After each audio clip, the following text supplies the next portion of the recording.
been doing this for like 3 years. Remember a couple of years ago I asked you about getting out of here? Yes. Because you haven't seen Comic-Con yet. Have you finally escaped out of here and made it down to the floor? Yeah. Not this year, obviously. Not this year, yeah. That's what I was just explaining to her about the wake up.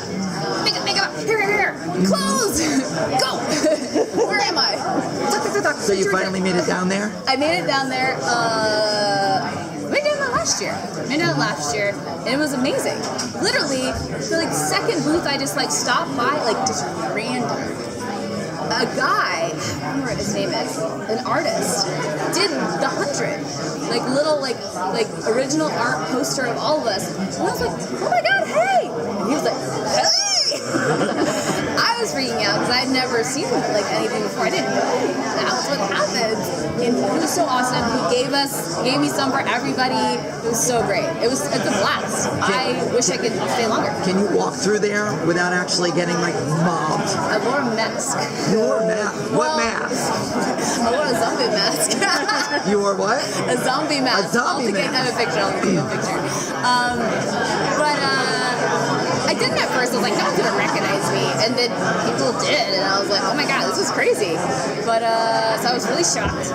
And then this mask was just so great. I just bought it because I was like, this just goes to my collection. I have a costume trunk. It's called my tickle trunk.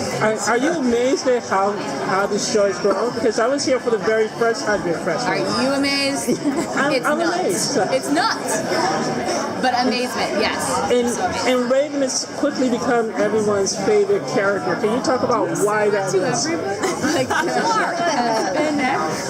But you didn't see me interview Jay Ross. Oh! That's on you. So I don't say that to everyone. How do I feel Raven's everyone's favorite? Well, Raven hasn't done anything to piss anyone off yet. So. Well, it depends. Raven is really righteous, and so she does seem like she's always trying to do the right thing for the right reasons, but she is also flawed, and that's something I do like. And you do see Raven be selfish at times between, when she slept with Bellamy. I think that was a very selfish act upon her. When she tried to give up Murphy for Finn. Thought that would work.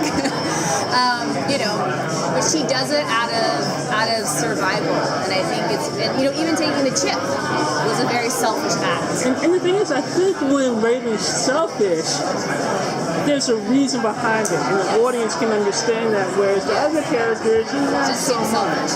Well, I attribute that to the writing. I think when she's selfish, it's because she needs something that she's not getting, versus her heart's broken, or she's about to lose her only family member, or she is so broken inside she needs an escape. So that's where it comes from. But if you didn't get to see that vulnerability of her heart being broken, or her family being taken away from her, or knowing that, you would think her acts were just selfish without it. So I'm thankful I have great writing to help flesh out Raven and show her as complex as she is. You mentioned her being broken inside. She's also been broken outside. Exactly. A lot. So with her being literally broken so much of the time, what do you want for her going forward? Where do you want to see her go and experience it? Well, I kind of feel like we're kind of getting into this at the end of season 3, and I think we're really going to see the ramifications of it all unfold in season 4. Raven, even though she went to hell and back, in hell, she got a present. And that was her Allie upgrade. So now, she's stronger than she's ever been. Because Allie had left a part of her, wouldn't let go, so she took a part off. And with that, she can code, she can look at this new technology and software.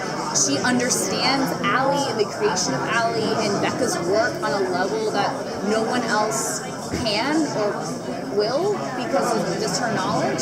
So, and then emotionally, and I also feel spiritually, everything she went through, and she didn't die. I think as the human spirit, when it goes through shit, it truly it evolves, and it doesn't break. It becomes, it's like bamboo, or like a bone. Like when you break a bone, it builds back stronger, actually, in your body.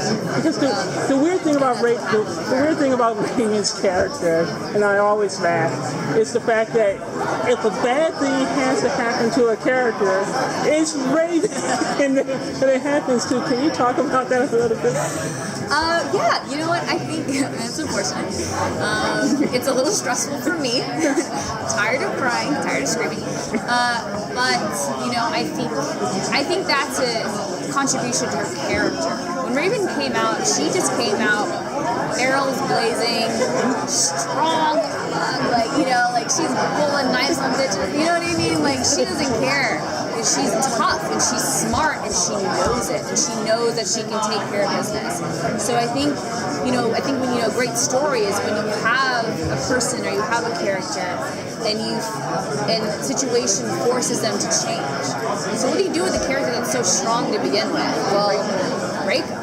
Do everything you can to break that spirit and see what they're really made of, and see what really challenges them. And I think that's literally what you see with Raven, just challenge after challenge after challenge, and you see her struggle, and you see her fall, and you see her almost really give up. When she took the chip, she gave up. And what do you hope for Raven for season 4? I gotta take her, guys. I'm bigger, better, stronger.